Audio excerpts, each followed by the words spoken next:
안녕하세요. 김태훈의 현명한 투자자 방송 시작하겠습니다. 본 영상에서 다루는 내용은 투자 권유가 아니며 각 개인의 투자 판단에 대한 책임을 지지 않습니다. 별도 SNS 채널 가입을 유도하거나 투자 권유 및 유료 리딩 서비스를 홍보하는 불법 사칭 계정에 유의하시기 바랍니다. 자, 오늘은 이 알루미늄 관련주들에 대해서 말씀을 드리겠는데요. 지난번 그 시장에서 그 알루미늄 관련주들이 대거 시장에서 급등하는 모습을 보였습니다. 그렇게 급등한 이유는 역시나 가격에 문제가 있겠죠. 전 세계적으로 이 구리 가격이 많이 급등을 했습니다. 그만큼 이 구리에 대한 수요가 많아졌기 때문인데요. 지난 올 상반기에 미국의 이 정보통신망, 특히 이제 그 전력망을 새로 깔아야 되는 그런 이슈가 대두됐는데요. 그게 이제 AI 데이터 센터 때문에 이 전력 소비량이 워낙 많고, 특히나 이제 AI 데이터 센터가 이 대도시 주변에 그 위치해 있기 때문에 그 대도시로까지 끌고 오는 전기의 양을 더 많이 늘려야 되는 문제가 생긴 것이죠. 그래서 전력망 자체를 이제 교체하는 사업들이 벌어지고 있는데요. 미국을 가보신 분들은 아시겠지만 미국은 이 SOC 관련된 투자를 이미 100년 전에 다 끝내놨습니다. 솔직히 말씀드려서 지금 미국의 대도시 주변에 있는 그 구리로 옛날에 깔았던 이 광통신망이 제대로 다 안 깔려 있는 상태이기 때문에 예전에 깔아놓은 그 구리 전력망이 그대로 남아 있는데, 이런 그 전력망이 100년 전에 이미 깔아놨던 그런 케이블들이 여전히 깔려 있는 상태이죠. 그러다 보니 지금 현재 AI 데이터 센터에 사용하는 대규모 이 전력을 감당하기 어려운 상태입니다. 그래서 이를 교체하기 위한 이런 전력망 그 교체 사업이 벌어지고 있고, 거기에 따라서 이 구리의 수요가 많이 늘어난 상태입니다. 특히나 이제 선진국을 중심으로 해서 이런 이 구리에 대한 소비량이 많아지면서 구리값은 계속 이제 오르고 있죠. 지금 52주 최고가가 톤당 1857불인데 거의 지금 9882불까지 올라왔으니까 역대 가격을 거의 턱밑까지 쫓아가 있는 상태입니다. 그러다 보니 이 구리를 대신해서 이 열과 전기에 대한 전도성이 괜찮은 알루미늄이 대안으로 떠오르고 있고, 그래서 그럼에도 불구하고 이제 알루미늄 가격도 이제 오르기 시작하는 거죠.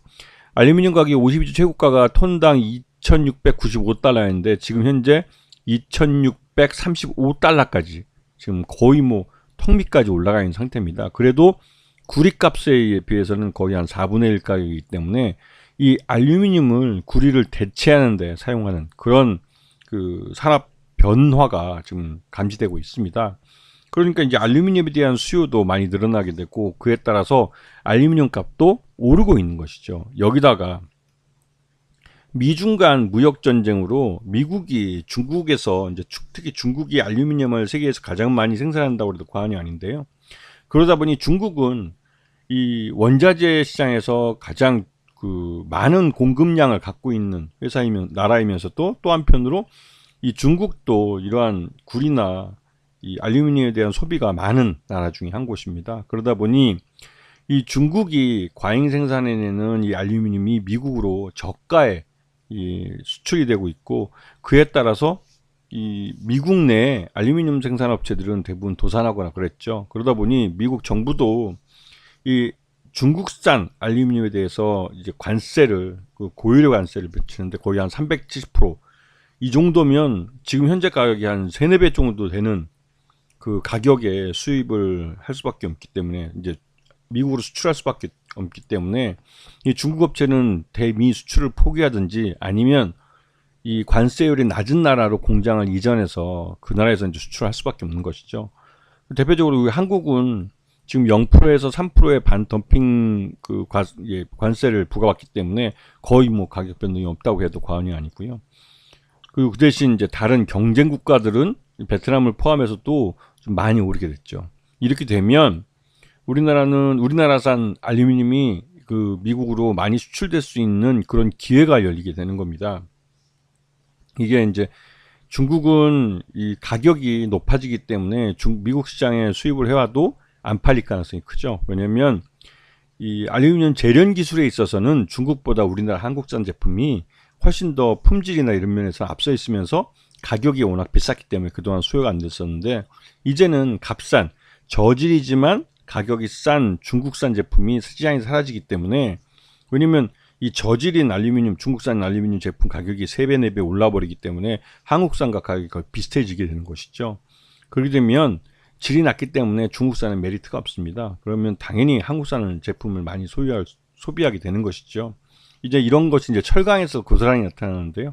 철강 같은 경우도 포스코에서 생산되는 철이 중국의 이 저질 철강보다는 훨씬 더 품질이 높고 또 안정성이나 신뢰도가 높다는 건 다 알고 있습니다. 예전에 중국산 철강을 HBM 같은 것들을 수입해서 건설을 하다가 건물이 무너졌다는, 건설 도중에 무너졌다는 이제 뉴스들이 많이 종종 나왔었는데요. 그러면서 이제 이 세계 각국이, 미국이나 EU가 중국에게 저질 철강을 수출하지 않도록 중국 정부가 내부에서 단속을 해라고 요구를 했고, 이에 따라서 중국 정부는 대대적으로 중국의 철강 회사들 간에 합종연행, 즉 M&A를 추진하도록 서로 압력을 넣어서 중국의 대규모 대형 철강 회사들이 만들어지는 계기가 되기도 했습니다.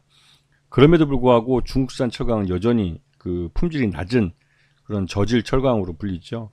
그런 똑같은 현상이 알루미늄 시장에서도 똑같이 나타나고 있습니다. 근데 문제는 이번에 미중 무역 전쟁의 결과로 중국산 알루미늄의 반덤핑 고율 관세가 부과되면서 중국산 알루미늄이 미국으로 수출되는 길이 막혀버릴 가능성이 크다는 것이죠.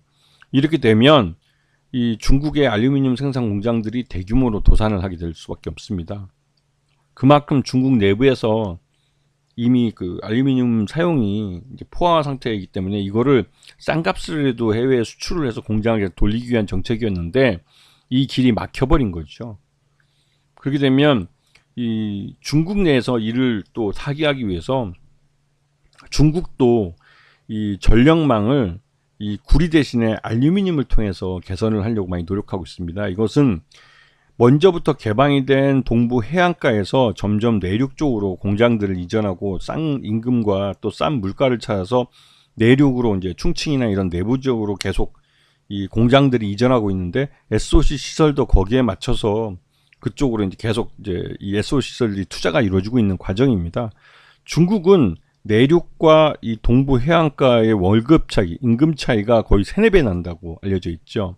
그만큼 내부, 그러니까 내륙 지역에 있는 저개발 지역은 여전히 이 투자도 안 이루어지고 그래서 이 전력망이나 이런 것도 새로 깔아야 되는 경우도 많고, 그러다 보니 이 전력망에 들어가는 구리 대신에, 워낙 구리 값이 앞에 봤지만 가격이 워낙 비쌉니다.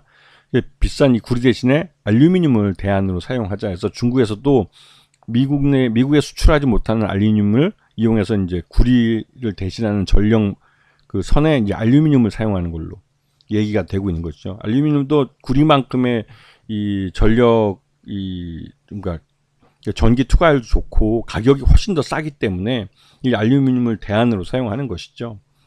근데 그렇게 되면서 이제 이 중국 내에서 알루미늄 소비량이 늘어나게 되는 겁니다. 그러면 해외에 나가는 중국산 그 싸구리 이 알루미늄이 줄어들게 되고 자연스럽게 알루미늄 가격이 올라가게 되는 것이죠. 그래서 지금 보면 PJ 메탈 같은 경우는 실질적으로 알루미늄을 만드는 데 있어서 꼭 필요한 탈산재라는 것을 독과점하고 있는 업체입니다. 이 말뜻은 중국산 알루미늄이 글로벌 시장에서 사라지고 그 빈자리를 한국산 알루미늄이 차지할 수 있는 절호의 기회가 됐는데, 그렇게 되면 알루미늄 생산량이 늘어나고 거기에 들어가는 탈산재도 생산량이 늘어나기 때문에 자연스럽게 PJ 메탈은 실적이 좋아질 수밖에 없는 것입니다. 이런 걸 다 물려 있는 것이죠. 그런데 회사 이름에 이 알루미늄이 들어있는 남선 알루미늄은 주가가 오르다 말았었는데, 이거는 알루미늄이 실제적으로 이제 이 남선 알루미늄은 알루미늄 압출 분야의 수익이 우리나라에서 1, 2위 하는 업체인데, 이 업체가 주로 하는 게 이제 알루미늄 창호, 이 알루미늄 건설 자재를 만드는 회사입니다. 그래서 이러한 건설 자재나 알루미늄 창호 같은 것들이 미국으로 과연 많이 수출이 될 수 있는가, 이거에 대해선 아직 의문점이 있는 것이죠. 그리고 이제 조일 알루미늄 같은 경우도 알루미늄 판을 만드는 회사인데요. 단일 제품을 만들고 있고, 여기에 대한 알루미늄 판을 만드는 연속 주조 라인과 슬라브 주조, 또 열간 압연 라인을 갖고 있어서 이런 그 알루미늄, 조인 알루미늄이 만드는 알루미늄 판도 역시나 미국에 이제 과연 어떻게 수집이 될지에 대해서는 아직까지는 좀 의문점이 들고 있는 상황입니다. 불확실하다는 것이죠.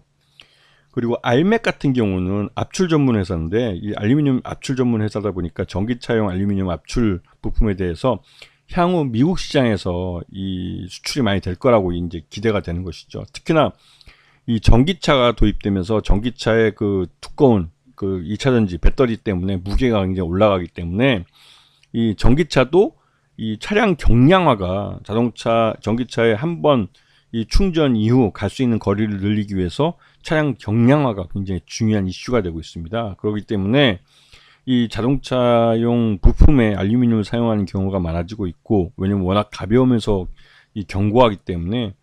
근데 이제 알루미늄에 대한 이제 압출, 전기차용 부품을 만드는 이제 이 알맥이 나름대로 시장에서는 각광받을 수 있다는 기대감이 있는 것입니다. 이제 이런 부분들이 시장에서 이제 알려지면서 이제 관련 알루미늄 부품 업체들에 대해서 관심이 많아지는 것이죠. 그래서 나름대로 지금 알루미늄이 하나의 테마주로서 움직이고 있고, 그 테마주로 움직이는데 그 내부에는 이 회사들이 갖고 있는 특성에 따라서 이 주가의 차별화가 이루어지는 겁니다. 이런 부분들을 공부해 두시면 어떤 테마주성 움직임을 할 때 왜 대장주를 사야 되는지, 그리고 대장주를 놓쳤다면 2등주가 누구인지를 명확히 그 공부를 해서 알고 시장에 접근하셔야 되는 것이죠. 아시겠죠? 자, 오늘 방송 여기서 마치겠습니다. 감사합니다.